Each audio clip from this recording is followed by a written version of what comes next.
Okay, so this video is to show you how to use the Reports button. So we normally deal with the activity list where we have our list of blue links that we're doing. And if you do anything like a project or an exam that you aren't happy with your grade and you don't know what you did wrong but you want to redo, go to the Reports button and you'll see that for each type, training, exam, and project, they give you reports, and exams and projects get study guides. So if you say you didn't get that good of a mark on Outlook A exam and you want to redo it, you are going to click on Study Guide.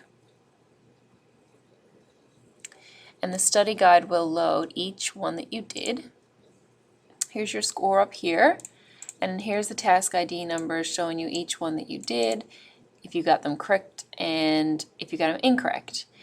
And you'll see that these are blue links here, and each one of these are links to just the individual trainings. So I had this one incorrect, so I'm going to click on that blue link and it'll bring me just one of one to the exact task ID number of the one that I did wrong, so that I can go through the observe, practice, and apply and redo it so I know how to get it right the next time, and then I can go redo my exam to see if I can get 100.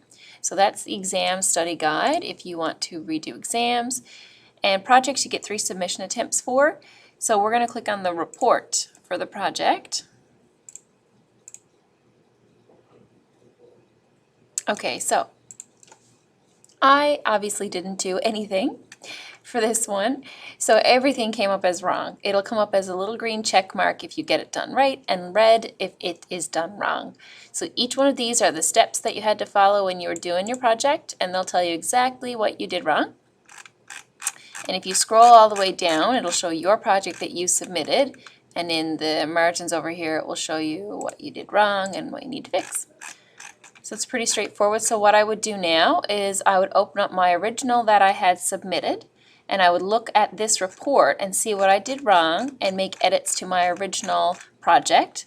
Just click my little save button up on the original project and resubmit for my second submission attempt to see if I could get a better grade. Okay, so that is how to use the Reports button to review what you have done and see if you can get a better grade.